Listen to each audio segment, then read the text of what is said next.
Hello and welcome back to the Horsemanship Breakthroughs podcast. My name's Amalia Dempsey, and in today's episode, I interview David Kempsell, who is the founder and current managing director of WoW Saddles.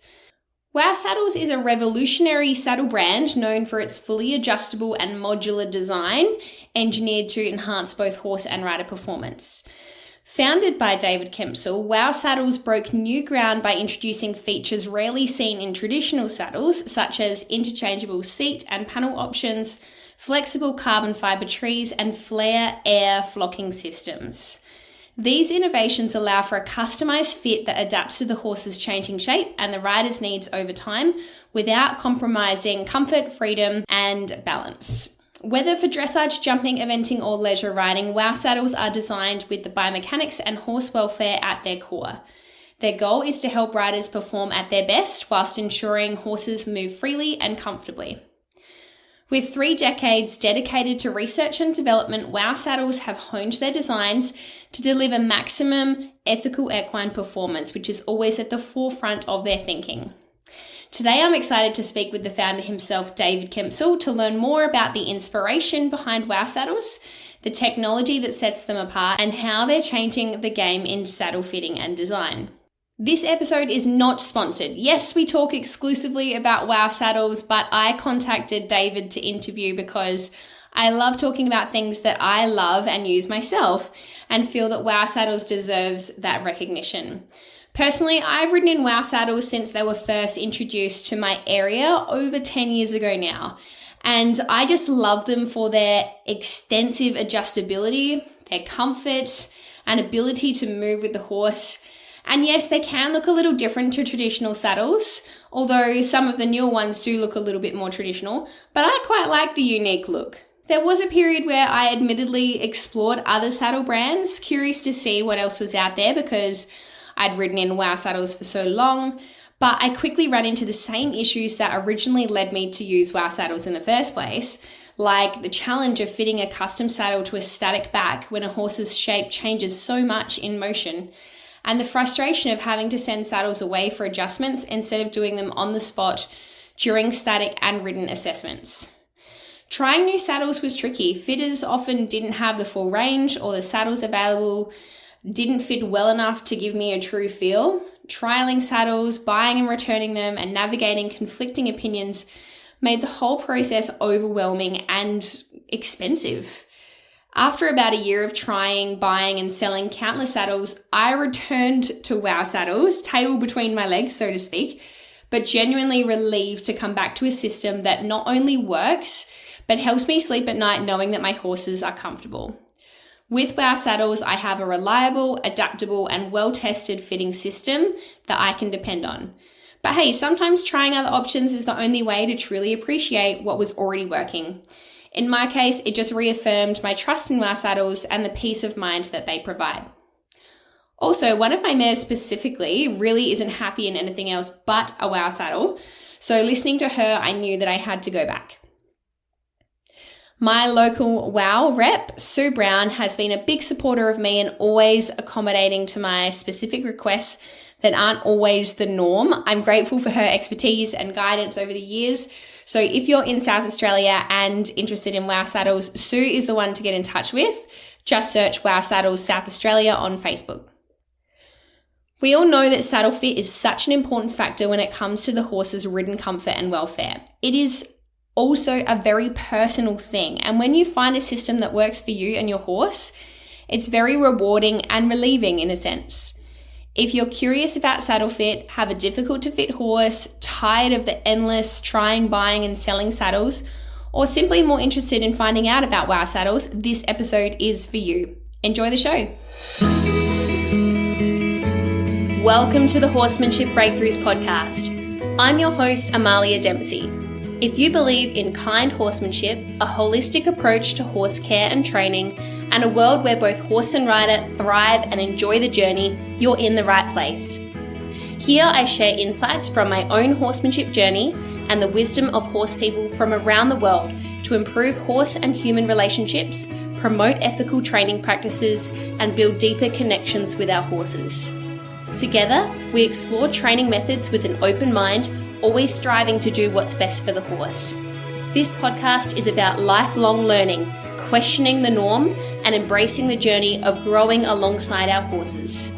Be sure to follow the show so you never miss an episode, and visit amaliadempsey.com for more resources to elevate your riding and horsemanship. I hope you enjoyed today's show. Welcome, David Kempsell, to the Horsemanship Breakthroughs podcast. Thank you so much for coming on to the show today. Thank you for having me. I'm really excited to chat with you. I've been wanting to interview for a long time as a long-time user of WoW saddles myself. First up, can you explain to us in a nutshell what WoW saddles are and what makes them different to traditional saddles?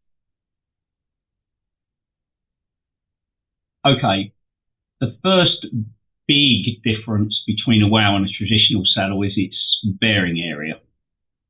When we first started off looking at saddles, when we first started the business, we made Flair, and Flair went into everybody's saddles. So we had to work with lots of different saddle manufacturers, different types of saddle. So we could see the pros and we could see the cons. The biggest con was that there wasn't enough bearing surface to really spread the rider's weight. So the biggest difference with WoW is that you have this effectively reinforced panel which fits together like a normal English saddle, but the bearing surface is huge. It's got more bearing surface on the saddle than the same size Western saddle, for instance. And when I talk about that, I'm talking about the supportive structure, the bit that would actually spread your weight over the horse's back. But there is a big problem with doing that. When you extend the bearing surface much lower and much bigger, especially behind the shoulders of the horse, then the shoulders of the horse become more influential on how the saddle's sitting, because they can effectively push the saddle around. So the key difference with the WoW tree is that it's able to twist and move with the horse's shoulders in front of the rider.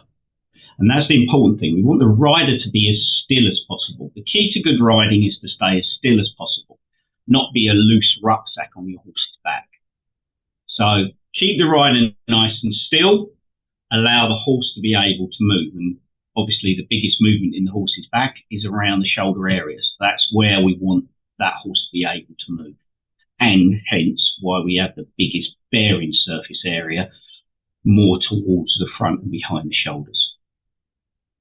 So yeah, in essence, movable tree that twists and moves with the horse's shoulders, and this massive bearing surface that distributes the weight. Yes, and also the Flair system, right? Yes. Which WoW came about because we wanted to create a saddle that got the very best out of the airbag system. Now, if you think about it, put a crisp packet on your desk, but don't open it. Put your hand on top, yeah, and press down. It's supportive when your hand is spread over the whole area of the packet, yeah, so you're pressing down evenly. If you took your finger and you pressed in the middle, basically the thing would fold up, yeah. So we don't want. What we're trying to do is create an airbag that's sitting under a sort of smooth, continuous bearing surface. So that's what the tree creates. Whereas traditional trees, you've got the tree point that wants to bury itself in. You've got the stirrup bar that's trying to also dig in. And if I expand on that, if somebody has got a flock saddle and they turn their saddle over and they run their hands down the panel in the gullet of the saddle, it's quite normal to find two depressions or lack of flocking just behind where the stirrup bars are. And that is literally your stirrup bar worrying away the flocking, the wall flocking in the panel. Now we do flock panels, but you won't get anything like that. And the reason being, because of that big reinforcement sitting on top of the panel, the point pressures are negated. You can't actually get the stirrup bar pressure through to the wall flocking, because it's got a reinforced panel top right the way through. Mm-hmm. If that makes sense. Yes, it does.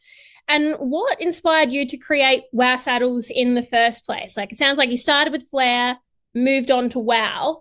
And what kind of background did you have that influenced your approach to saddle design? How brutally honest do you want me to be? Very. Okay, you asked for it. We wanted to put our name to a saddle. We had no intention of making saddles. We worked with lots of manufacturers. But quite honestly, when you've got a product like that and you're trying to develop and you're trying to move on and create some new ideas, sometimes going to a manufacturer is not the easiest way of doing it. It's not necessarily going to be secret for very long. Let's put it that way. Yes. Yeah. And I mean, we've gone through a huge development cycle with WoW, because we're now 22 years down the road. But when you've got a new idea and a new concept, what you don't want it to do is get out and get around, especially Walsall, where basically most of the saddles are made in the UK. There's nothing secret in Walsall for very long, because it's too tight a community and they all talk to one another. So that was the driving force behind us basically saying, we've got to come up with a saddle.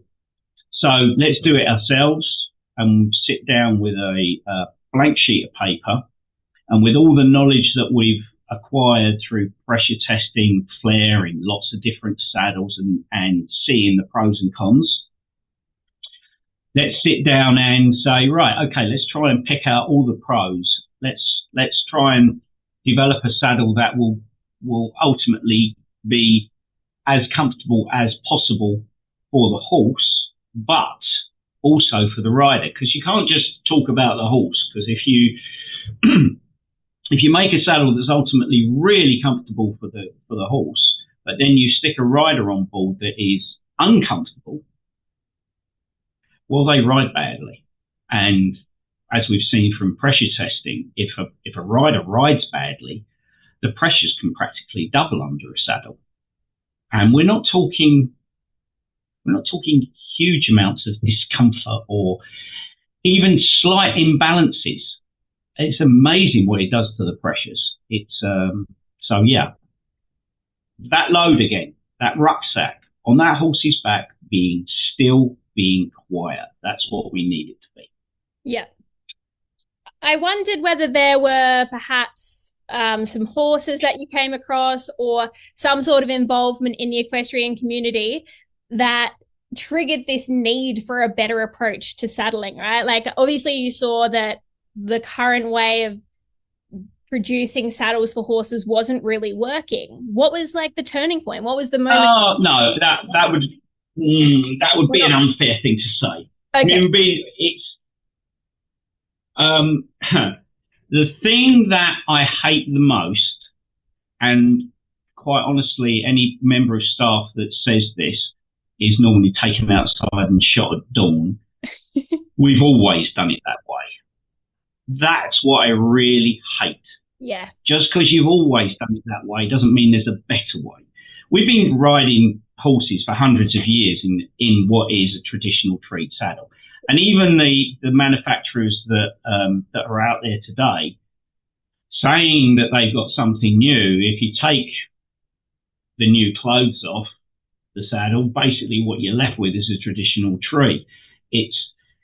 There's not a lot that's new about saddlery, unfortunately. And that's the problem. We didn't want to do it just for change's sake. We saw where there were potential issues, like I've already alluded to. The stirrup bars, for instance, are always causing pressure points. The points of the tree always tend to come through saddles. So we wanted to eradicate that. But the bigger you make the bearing surface, the more chance the horse has to then get purchase on the tree, stroke saddle, and move it around on the horse's back. And therefore, you then have to address that problem as well. So you have to make it move to take out the stresses that the horse is going to exert on the tree, moving it around on its back. So it's sort of one thing leads to another thing, leads to another thing, leads to another thing, and then you eventually, after 22 years, hopefully you've cracked it. I think you've done a good job of that. As you know, proper saddle fit is crucial for the horse's comfort and performance. What are the key indicators, I think you've already alluded to some of them, that a saddle does fit correctly, and what are some signs that suggest it may not fit correctly? Two easiest ones is, one is rider balance, that the rider should look grounded. Mm-hmm. There's that old analogy that if you tore the horse out from underneath the rider should land on their feet with a slightly bent knee, and boom, they should be there. That causes an awful lot of wear and tear and strain on the horse. And so, yeah, that's very important, that the rider looks centered. Then the other thing is how the saddle reacts, how the saddle is moving on that horse's back. And the dead giveaway most of the time is when it's waving around behind, or there's too much movement behind. Because people tend to think, oh, well, I'll girth it down harder, or I'll do this, or it's actually any symptom of a saddle moving behind is the problem is in front. So in other words, it's too wide. It's giving too much room. It's moving around too much. Of course, the converse of that is you're burying your tree points in because it's too narrow, but then normally your rider is then riding in the chair seat, which brings you back to point one. Look at the balance of the rider. So it's the dead giveaway is either one or the other. Yeah. And what's the solution for that problem where if there's a lot of movement in the back of the saddle, it's a problem with the front of the saddle, but then if you make it more narrow, they're going to be in a chair seat. Like, what is the solution there? Okay, so you're alluding to another thing that we've learned the lesson with WoW. Horses change shape, as we know, and they change in angle, yes? So they'll get wider in angle the less fit they are. They will get narrower in angle the more fit they are. Amount of people that try and tell me that Grand Prix dressage horses should be wide, well, I've never seen one that's wide. Grand Prix dressage horses have a significant wither and are actually quite narrow in the fit because they are pulled up so much through their musculature, which is another thing. Anyway, so if you narrow a saddle, you are quite right. What you can end up doing is you can match the angle of the horse, because that's what you're trying to do at the withers. But then when you put the saddle on, it sits too high in front. So the problem with a lot of saddles is that the horse gets fitter, pulls up through the wither, but then at the point where it stops pulling up, it then gets, I'm going to use the word thicker through the wither. Yeah. So in other words, what I'm doing is I'm making a steeple of my hands, and then I'm going to pull those hands apart and make them wider apart. Because what the horse will do, it will lay down muscle either side of the wither and effectively thicken the wither. But the key to this is without making the angle change. Yes. So effectively, the only option that the saddler then has is to come along and pull flocking out of the saddle and try and get the saddle to sit down closer. But then the less flocking you have, the more the tree becomes a straitjacket on the horse. So with WoW, what we looked at was the fact that we needed the actual shape of the hoop, if you like, that or the radius, whichever way you want to look at it, of that head plate needs to correspondingly get wider. The wider or thicker, should I say, This is the problem with saddlery. We use the wrong terminology. We use the wrong language. So this wither gets thicker without changing angles. So what we actually have is, see if I can remember this. We have a 30 millimeter radius, which is our V head plate, so it looks like a V. Mm-hmm. And then we have a U head plate, which is 49 millimeters in radius. And then we have a 68 millimeter radius, which is huge. Yeah. But it's like some people would describe it like a hoot tree. Mm. So in effect, what WoW can do within the same tree, it can go from what is called a closed head tree, narrow radius at the top of the arch, all the way to a hoot tree, which is a very wide open mouth, if you like, for the withers to sit in. So it gives us the scope to accommodate the horse as it lays down muscle without ever being in the position. For instance, a lot of the time I hear it and see it and just literally have to wince and crawl away. Saddle sitting up in front because the horse has developed so well.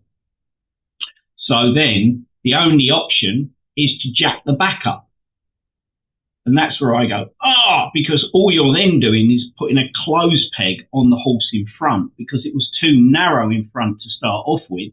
So now by jacking it up behind to get the rider in balance, all you've actually done is increase the pressure in the front of the saddle, bearing down with those points, bearing down with those stirrup bars, and becoming more and more restrictive.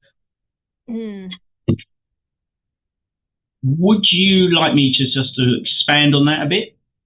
Yeah, sure. Go for it. Okay. At the base of the wither, I'm talking about where the wither fades out into the back, is the end of a muscle group called spinalis. Spinalis is basically responsible, is a neck muscle. The easiest way for you to see it is to get your horse is standing there with a head collar. Get somebody to lift the head up and hold it up. And what the horse will do all the time is just resting its chin on you and saying, oh, well, my head's up here, not a problem. But at the point that it then goes, I want to put my head down and tenses the muscles in its neck, you will see at the base of the wither this huge, in a lot of cases, this huge bulge of muscle, which takes me back again, rewind the tape, where I was talking about your stirrup bar, deflocking, if you like, your panel. Well, the way it does it, the stirrup bar's not moving around. The stirrup bar is static. But that muscle group at the base of the withers is basically pumping and pushing your panel against the end of the stirrup bar. So in other words, it's like the opposite of using a flocking iron. Instead of jabbing a flocking iron into a panel and trying to move the flocking around, the flocking iron's stationary and you're moving the panel about, but you get the same effect. What you end up with is this flocking migrating. Mm. If you see those holes in your flocking, and the bigger they are, the bigger that muscle group will be, because that is what's restricting your horse, especially moving sideways or on a circle and getting neck bend, is because we are effectively close pegging that horse at that point. Everybody thinks it's in front by the shoulders, but a lot of the time where it actually is further back. And if you pinch that horse or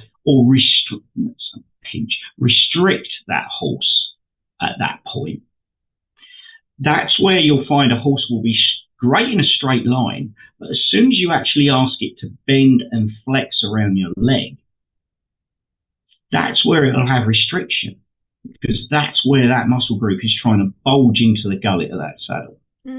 Yeah. Does that make sense? Yes, it does. Yeah. I think the biggest frustration I have personally found about traditional saddles, and even custom-made traditional saddles, right? You get a custom-made saddle for your horse, is that, of course, the horse is continuously changing, not only as they develop or from season to season or as they get older, but also a static position versus a moving position within, an hour. So their back can change depending on what kind of movement they're doing. So even a custom saddle that's fit to the horse may not be custom in that moment or that season or the next year or whatever it might be. How does WoW Saddles mitigate these common frustrations? Okay, I'll give you an example. I could give you 2 examples, 3 examples, but one that really comes to mind, and we actually use this on the course. I went out and I saw just an ordinary little sort of Connie cross pony, well, not pony because it was, I think it was about 15 hands, and it was built downhill. It had that normal sort of look where its rib cage was slung low between its forelimbs. It was a bit, downhill. So I've measured it up, and I've measured it with what we call a flat tree. We have 3 curvatures of tree. That's longitudinal curvatures of tree. They're all exactly the same at the back. They only vary from the centre forward. So depending, if you imagine silhouetting 3 horses on top of one another, they're all exactly the same height. They're all exactly the same back attitude from the base of the wither to the croup. But when you look at them going forward, they'll either stay low or they'll come up a little bit as a normal type of wither, or they'll come up extreme. Yeah. So those 3 curvatures will do that. So I've looked at this horse and I've picked the flat tree, and we've got something called a saddle gauge. What we've done is basically, because everything we make is designed on computer and it's cut by machines, we want everything we make to be repeatable. Yeah. So if I say I'm giving you a panel and I made it in 2006, it's still going to be exactly the same dimensions and everything else as we make today. Okay, so I put this gauge on. The other thing I do is, with the gauge on, I ask the horse to give me a tummy lift. So you've got to be careful, because you could have a young horse, for instance, and you could ask it to really lift through the back, and it will do that. But you've got to ask yourself as well, there's a little caveat to this. Just because it can lift its back, how long can it maintain that shape for when you're riding it? It's all very well tickling it or prodding it in the sternum and rectus abdominis and getting it to engage. When it's standing there with no saddle and no rider on, it's a totally different thing when you're actually riding it around in movement. So you've got to be careful, but a reasonable amount of tummy lift and see what shape you've got. This horse didn't change. It was a flat tree. So we took it out and we rode it for 10 minutes. And I'm standing in the middle of this arena looking at this fit, and I'm thinking, this is going very wrong. What's happening here? The rider suddenly starts to look all over the place. They're sitting in the back of the saddle. And after 15 minutes of me fiddling, I thought, no, stop. Took the saddle off, went and got the saddle gauge and put the saddle gauge back on. And the saddle had tipped well back. It had lost balance completely. And when you stood back and you looked at the horse, my God, it had grown a wither. I mean, it was so obvious it had grown a wither. That's why I use it on the course, because you can see suddenly it's like, God, it's come up 1.5 inches. Yeah. Where did that come from? And basically where it had come from is it had never been in a saddle that it could actually use itself before, because it had been stuck in the shoulder. And now all of a sudden it used itself and pulled itself up through the wither. And we had this saddle that was tipping her backwards. So I went and remade the saddle, because we make it from all the different parts. I remade the saddle with what we call a semi-curved tree. So the one in the middle. She's still in that saddle to this day. So the whole point is, if we hadn't have gone through that exercise of seeing the horse ridden, actually, at minute 0, it fitted. By minute 10, it didn't. And that's the scary thing. The other thing that I have come across and actually this was a course. I took 10 people to one of our sponsored riders. And this sponsored rider presented us with this young horse, about a 6-year-old, when we were fitting it. And one of the people on our course was a therapist. And she kept on saying, I'm not happy with the way this horse is moving in front. So we asked the rider, has the horse got any issues? And yes, it had an issue as an eventer, and it had a rotational fall. That was 6 months prior to us going. It had a clean bill of health from the vet. It had a clean bill of health from the physio. Okay. As saddle fitters, we can't cross that line. So we have to say, well, we've got to fit what we see on the day. This lady was a therapist, so I said to her, well, you can cross that line. You can jump over that line, and you could perhaps give this horse some therapy. So we asked the rider, and he said, is it possible that we fit this saddle and then this lady has a look at your horse and we see whether or not the horse can be any different? Yep, fine. Fit it. It's in a 0 head plate, which is the equivalent of a Wintec Narrow, basically that yellow head plate. Mm-hmm. So she then massages the horse after we're happy that we've fixed it. She massaged it for 25 minutes. I've never seen anybody stick their hand into a horse quite like she did. And what I mean by in was she was deep under, up to her wrist under the scapula. Oh, wow. Didn't think it was possible until and this horse, she was pinned against the wall of the school. She had her 1 foot up the school. She was pushing in, and this horse was literally leaning on her. Wow. Head was down. It was salivating, and obviously it was enjoying it. Otherwise, it could have quite easily walked off. Yeah. And she did both sides. She then presented it to us, and basically it had gone to a size 2 head plate, which is the equivalent of a Wintec medium wide. Wow. So it had gone from a narrow to a medium wide. That was quite frightening to see, because that's 25 minutes of massage. But then again, you think, well, all that muscle was loosened off. So we said, well, could we ride the horse again, be it just gently? Yeah. So we reconfigured the saddle, we put it on the horse, and we got the rider on board. And then she said, be careful, gently. So I'm not going to name names because of what happens next. But anyway, basically what happened was that the rider has gone, God, this horse is really moving now. Oh, this is lovely. This is great. She's saying, be careful. And he's saying, yeah, that's fine. So, walk, trot, did a bit of canter. It was a jumping saddle. There's a monster oxer in the middle of the school, and he just turned into this thing, and he's just popped it, and he's gone, this is fantastic. And I'm thinking, good God, no. So anyway, he's gone round. He's perfectly happy. We've seen the horse ridden for about 10 minutes. Yeah. We've stopped. Well, this horse is going to have shrunk back to where it was before, isn't it? Yeah. No, it didn't. Wow. And that, for me, suddenly dawned on me that if you've got a horse that's having physio and having treatment, then the worst thing you can do is go and get your saddle fitter out and then have the treatment. You need it the other way round. And in fact, I've actually publicly said this numerous times. Spend half your money on your therapist and spend the other half on your saddle fitter.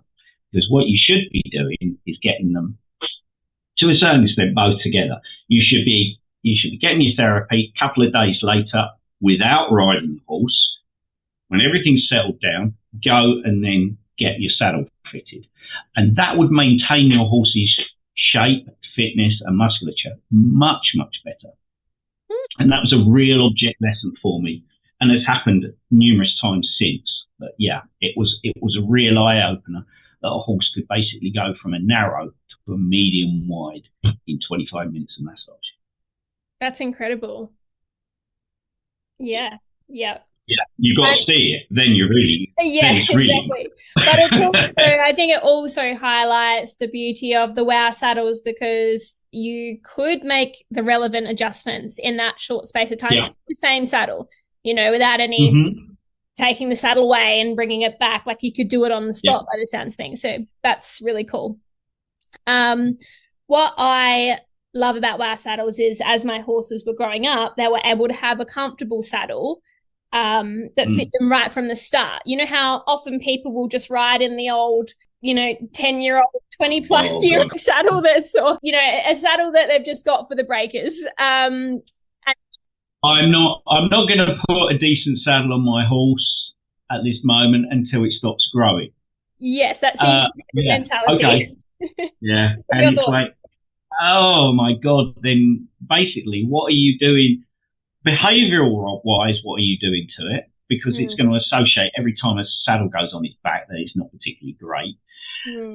From the point of view of developing its musculature, if it's always moving in a restriction, it's never going to develop. People don't realise. I mean, they spend a fortune on supplements, on this, that, the other.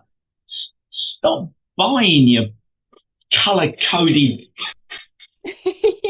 numbers and blooming bandages and God knows what else.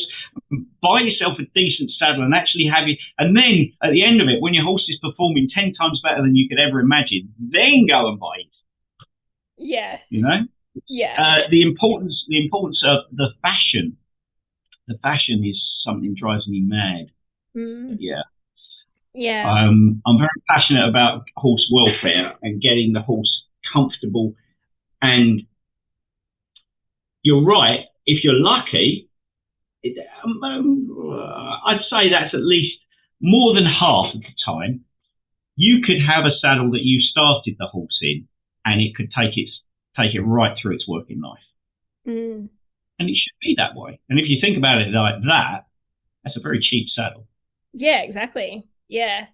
And there's also the possibility that if you were to change horses, if they had a similar shape, let's say, you could potentially use the same saddle, or if you needed a different part, which is possible with our saddles, you could change the panel, you could change the head plate, you could change any part, really. I find a lot of the time that people buy the same horse. I know you're going to go to some customers, are going to bring out a Happy and a Thoroughbred and God knows what else, and something, and you're going to, nothing's going to. But a lot of the time, people will buy a stamp of horse. Yes, they've got a type. Yeah. And I think that comes down to, if you like, the barrel we're sitting on. Because if you think about it from a saddle fitting point of view, I'm trying to fit the barrel. Yeah. So if the barrel is very similar, yes, then chances are the saddle will fit. And it's quite amazing. I mean, and I'm not talking about the height, I mean, you have a 17.2 and a 15.2. But when you sit on them, the feel, the if you like, the width of the rib cage, the shape of the rib cage is very similar. Yeah. And I think it's the same as the way we pick a human partner. We pick a horse partner. We've got that type. You're attracted to the same types, exactly. Yeah. One thing I have noticed, I don't know if you've seen this too, but it seems that a lot of professional riders might use the same saddle on multiple different horses, right? They can't really have a type because they've got lots of different horses coming in for work. So, and I've always wondered how they can do that and seem to still be so successful. Like, would WoW saddles be a suitable option for professional riders with lots of different types of horses, or is it more for someone who is looking for a custom saddle for their individual horse? Well, let's drill down a bit into that question first of all. Okay, you've got your dressage people. They tend to buy a saddle for a horse. They don't tend to share saddles around as much, and they are quite particular because if you like, if we're going to grade it, the most astutely tuned it in to the way their horse is performing is a dressage rider. going to be rude now. I know you're probably going to get shot by loads of people because I'd say we're talking in general. Yeah, a close second comes your Eventus. And the reason basically is because they've got to do dressage as well, and they can win or lose on that. So, they've got to come in and do that. Then you've got your show jumpers. Yeah, that's a different story. You've only got to look at the way a lot of show jumping saddles are sold. Yeah. I mean, the amount of saddles from particular companies, you'll walk on the stand, they will give you the, oh yes, this is a very, your backside looks fantastic in this saddle. He's never seen a horse, and they walk off with it. And then that saddle goes on lots of different horses because it suits the rider, but it doesn't suit the horse. I mean, you've only got to look at Arkham where at the end you get 3 riders and they jump 3 rounds on everybody's horses. They all do a round robin. Never ever seen it where the saddle stays with the horse. The saddle goes with the rider and goes round to each horse. It's crazy, isn't it? Which I think is, yeah. It's to a certain extent, it's a mentality thing. Mm-hmm. To a certain extent, it is it's what we've been conditioned to think. Mm-hmm. I'm going to ask you a question. What's a close contact saddle? I would say one that gives you a close feel to the horse. Okay, so then come back to that one. Okay. Where do you get the closest contact? Where are you feeling the horse? Which bit of you has to be in contact? Well, you're through your seat, so your bottom and your thighs. Is it? Your thigh, I would agree with. Okay. But think of it this way. Mm-hmm. If you're sitting on a horse bareback, how straight-legged can you sit? Not very. No. So you need the space under your crutch above the horse's spine. And to a certain extent, the more the space underneath you, the easier it is for you to drop and wrap your leg around without your knees sticking out at 10 to 2. Mm. Yeah? Yeah. Right. Where you feel your horse, where you influence your horse is through your thigh and your leg, yeah? And yes, it is the seat, but the seat transmits that signal over a bigger area through your tree, through your panels to the horse's back. Mm-hmm. So the less the saddle moves around, the less noisy the communication, the more subtle the communication can be, and the less we have to shout. Mm-hmm. Yes? I always say that riders talk through their arses, but they talk through their arses using the medium of their saddle. Yeah?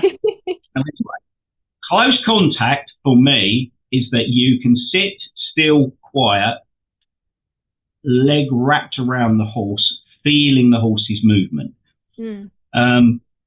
So, close contact saddles, guarantee it. You get a show jumper walk on the stand, they'll say, is this a close contact saddle? So my first question to them is, what do you mean by a close contact saddle? It's a fair point. Which totally confuses them. Right. Yeah.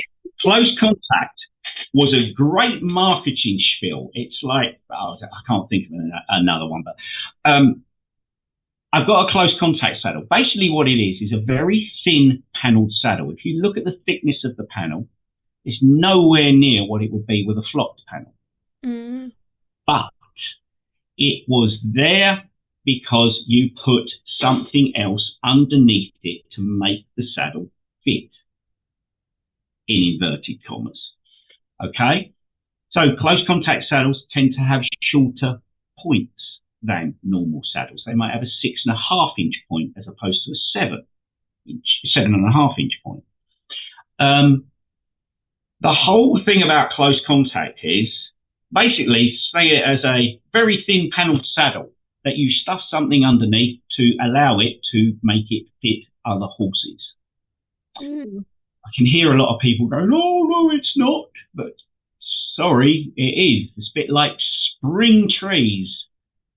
or is it a spring tree? We don't hear that anymore, but we used to hear it years ago. Oh, is it a spring tree? Nobody knew what it was. Only the fact that they made the saddle lighter by using spring steel. Before, the saddle trees were much heavier because they used to use an awful lot of wood. If you use spring steel, you can reduce the weight.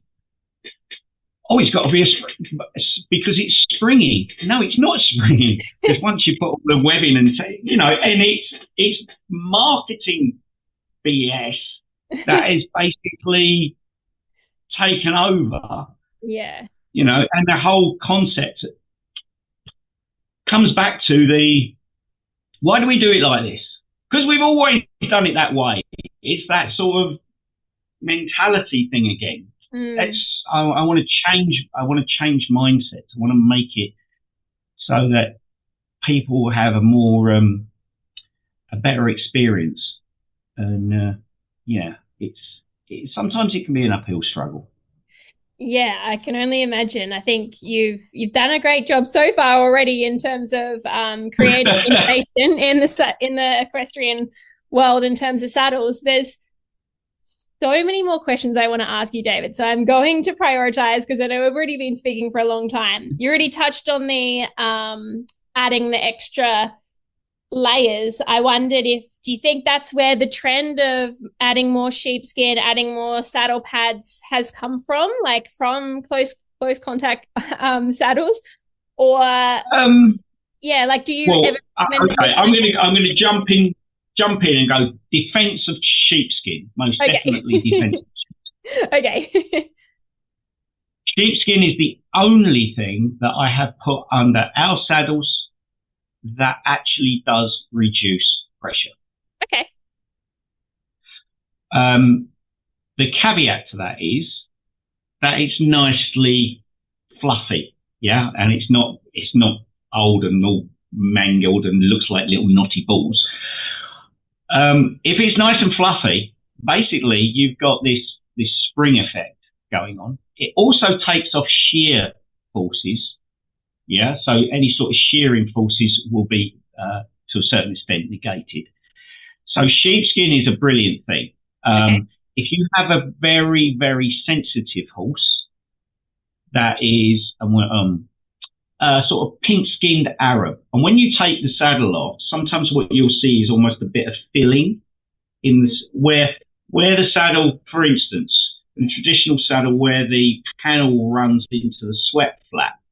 There's a sort of area, a line where the stitching is that never really touches the horse. And sometimes these horses almost swell up in that area a little bit.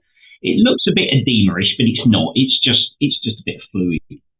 Yeah. But put a sheepskin underneath there, it's all gone. It's lovely. So that sort of thing, yeah, great. Okay. There's an awful lot of pads on the market that say they do certain things. Well, I've yet to actually stick a pressure testing mat underneath them and prove it. Okay. Honest. Yeah. So yeah. Yeah. But big fan of wool. Yeah. And I think there is some research behind that as well. I don't know if it was conducted by you or someone else, but I think I have come across some research behind sheepskin in terms of reducing pressure. But anyway, I'd like to know, what are some of the common objections you have or you've come across towards WoW saddles, and how would you address them? I think the biggest issue especially when we first started, was we were like Marmite or Vegemite or whatever you call it. Yeah. We were you either love it or you hate it. Everyone in Australia loves Vegemite, so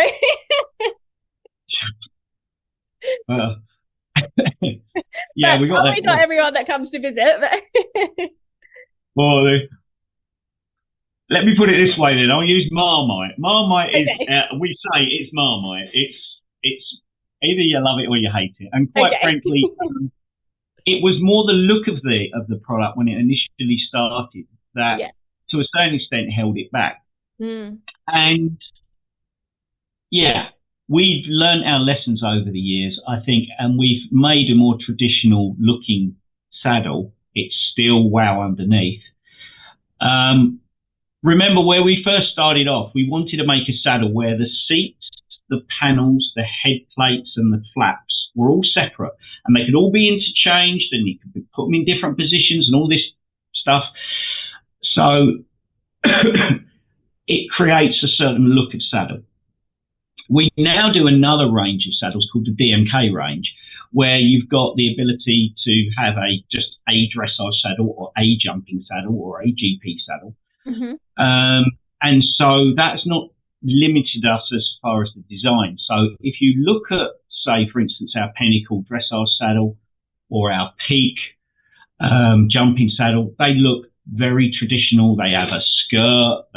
There's nothing to really demark them as anything different when you look at them from the outside. And I think that's a lesson. If I could turn the clock back, I probably would say I wish I'd started there, and less interchangeability for the horse, less interchangeability for the rider. Okay. And I think that would have put us in a slightly better position, in as much as some people go, oh, they're those weird looking saddles, you know. But we've always said bums on seats. That's the way to sell a WoW. You need to sit in it. If you sit in it, you probably are not going to get out of it. Yes, exactly. Yeah. And on that, how would you recommend somebody tries WoW saddles for the first time? Like, a lot of people, when they're thinking about getting a new saddle, they'll borrow, steal, beg for saddles and just try as many as they can. But I feel like if you can't really just take someone else's WoW saddle and put it on your horse, because you're not going to get the same. You can. Okay. I've had it done numerous times. As long as you're sensible about it. Yeah. You know, I'm not going to take it off a flat-backed Haffy and stick it on a thoroughbred.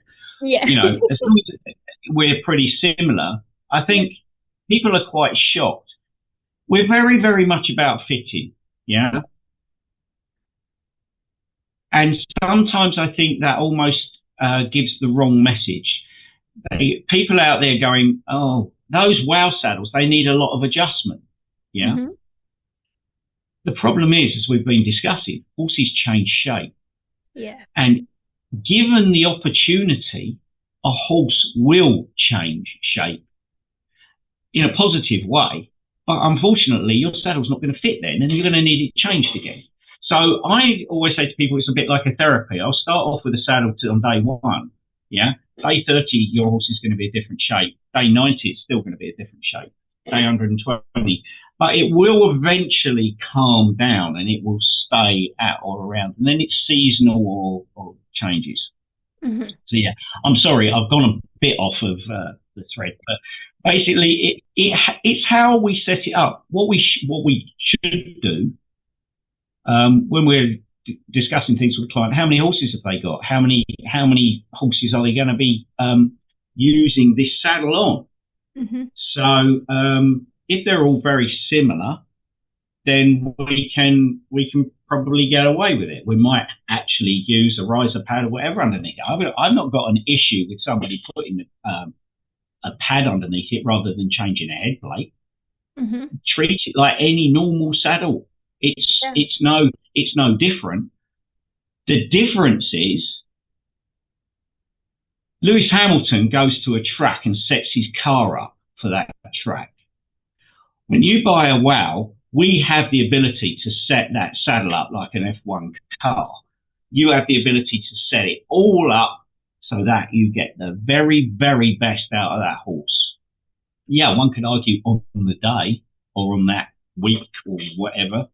But yeah, we have that ability. So that's, if you like, when we're pitching it, we're always pitching it up there. But sometimes I think that gives the wrong impression. It's a saddle. Mm. And because it's got flair and because of the construction of it, it wants to bear weight over a much bigger area than most saddles would even dream of. Yeah. So the whole thing is that the horse is going to have a better ride and more comfort. It's just purely that it might not be quite perfection, but hey ho. Yeah. And on that thought as well, we all know, you should know, that you sit one way or the other. Looking at you, you look like, from here, you look like you're a rider that sits to the right. I can tell because as I'm looking at you, your right shoulder's further back and you tend to hold your head to the left. So your horse will tend to bend around your inside right leg much easier than it bends around your left leg. Mm-hmm. You know you sit on your left seat bone more than your right seat bone. Your right seat bone's waving around in the wind, and that's why your weight falls to the right, because you're not solidly sitting on your right seat bone. So to that end, in 23, we introduced a tree that's got a shimming system in the seat. So now we are the only saddle that's actually got the ability to shim in the seat for the rider, whilst at the same time adjusting asymmetrically for the horse as well. So we use the panels for the horse, we use the seat for the rider. So totally different concept again. I wanted to go over, as you know, a list of hypothetical, difficult to fit horses, but there's quite a list there. So instead, how about you tell us, what do you think is the most common difficult to fit presentation, and how do your saddles help with that? The most difficult one is always going to be your horse that's built like a beer barrel, with no withers, mutton withered, built downhill, wants to shoot the saddle up the neck. Mm-hmm. They are always given the opportunity. This horse will grow a wither, but the opportunity relies on the saddle being set back off the shoulder, staying in place, and allowing that horse to use its musculature and its shoulders correctly. You normally find that with that type of horse, the girth group is really forward, and I do mean forward of the front of the saddle. So a normal point strap is attached to a point, which is the front of your tree. And if you drop a perpendicular line down, you'll find that it's not sitting in the girth group on that sort of horse. It's actually sitting behind the girth group. So we would use something called a foregirth, but this is not, before everybody goes, it's not the German version of it. It's a forward girthing system. So we can actually divert our point strap forward by a good 2 inches, so it falls into the girth groove. But then, using the laws of equal and opposite, you go as far back as you possibly can, and you put a strap on the back, but then you do not bring it to a double buckled girth, normal girth. You would use something, our H girth, which has straps that are wider apart. So you keep the pull of the girthing as vertical as possible. So in other words, all the girthing is doing is pulling the saddle down. The problem with a lot of times when you have a strap coming from the back of a saddle, it's coming at a 45-degree angle, let's say. Well, if it's a 45-degree angle, half of the force that is applying is a forward force, whilst at the same time the other half is a downward force. So it's better if you can change the angle to being more vertical. You keep more tire on the road, you keep more stickability, and you, again, back to where we started, a still rider sitting in the correct place, in balance, horse able to use itself, develops a wither really rapidly. That horse I was telling you about that was stuck in the shoulders, that is exactly what we have, and that is probably the most common. Yeah, and you do hear of that a lot. Those barrel sort of shaped horses with low wither and sort of a bit more downhill, mm-hmm. and people often complain that their saddles aren't working. So I'd like to know what is next for WoW, because I know that the saddles are not your only innovations. You've created some other things. Can you touch on that and what's next, what's coming up, without giving too much away? Well, you may or may not know about Free Space. Free Space is a product line that started off as a girth, and that was inspired by that H girth. Mm-hmm. The H-girth has gone through many iterations as we've gone on, but basically it's ended up getting thicker and thicker and thicker at the sternum plate. And what we are trying to do is apply pressure. The rule is apply pressure where there is skin and bone and not muscle or nerves or blood supply. So what we're trying to do is stabilize the saddle by only applying pressure to the sternum. That way the pectoral muscles either side and rectus abdominis that also comes into that area as well is more able to move without restriction. The whole thing is take the restriction off the horse and it will move bigger. It's your problem if you can't ride it. You know, I can let the handbrake off. Yes. Good point. So then we use the same principles to make a bridle. So we've got a free space bridle, which only touches at the pole, at the nasal bone, and just under the jaw. So the rest of the bridle doesn't touch at all. And we've been getting phenomenal results with that. And the way we achieved it is basically the key to it is the noseband. And the noseband is sprung, for want of a better word of putting it. So it actually is much larger than a normal noseband would be. Mm-hmm. And so therefore it's not actually, it's a bigger circumference. It's not squeezing the cheeks of the horse into its teeth. Everything is allowed to move. It also spaces the cheek pieces away from the horse's face. But most importantly, what it does is it keeps those cheek pieces slightly further apart. So as it breaks over the noseband, it then sort of comes together at an angle down to the bit. Now, it's a subtle angle. It's, if you were riding a horse and it was unsteady in its mouth, your instructor would tell you to widen your hands and keep your hands still. Yeah. Because you're creating a bigger V and you're stabilizing the bit. And that's basically what it does. I'm hearing people say, oh, it's got to be illegal. No, it's not, because the cheek piece is swinging right away from the pole. It's not restricted. All you've done is angled them away from the face, so it creates that slight angle on the rings. So all of that is reasonably new. And then with this economic climate being what it is, we've decided that we could produce a saddle at a much lower price, at almost a third of what we are doing at the moment. Oh, wow. It's not got Flair in it. Okay. It's not got a carbon fiber tree. It's got a few bits and pieces that are, it's a budget saddle. It's not meant to be, it's sort of wowish, but it's not completely wowish. It's got a double stirrup bar. It does share the head plates with the saddle. It does have flexibility throughout the tree. Yep. Not too much. It's pressure tested fantastically well. And it is very new, because you're getting a scoop on this, because we haven't even... Yeah, that's exciting. We're going to launch it at Badminton. So Badminton Horse Trials in 2 weeks' time, it's going to be there.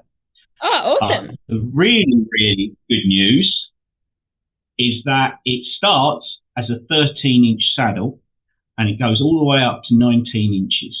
Wow. So 13 to 19 inch as a dressage, as a VSD, as a GP, as a jumping, a cross country, and a showing saddle. Oh, awesome. So there you go. There's your scoop. Wow, that's really exciting. Can't wait to see that one. Yep. If there was one message from today's interview that you'd like people to get from the show, what would it be before we wrap up? Always look at your saddles, or always look at your position. Get somebody to video you on a regular basis, and be critical of your position. And if you look like you're struggling, get your saddle checked. your horse will be much happier for it. Yeah, absolutely. I agree. David, thank you so much for coming onto the show today and sharing with us your knowledge and innovations. It's been a great chat, and I am very thankful for WoW Saddles and what you've done, and I'm sure that many horses are around the world as well. So thank you again. You're more than welcome. Thank you very much for having me. Thanks for tuning in to the Horsemanship Breakthroughs podcast. If you enjoyed this episode, be sure to follow the show so you never miss an update. I'd truly appreciate if you could leave a rating and review or share this episode on social media. It helps more listeners discover the podcast and hopefully has a positive impact on the horse world. For more resources on horsemanship and rider exercise, visit amaliadempsey.com. Thanks again for listening. Have a great day, and I'll catch you next time.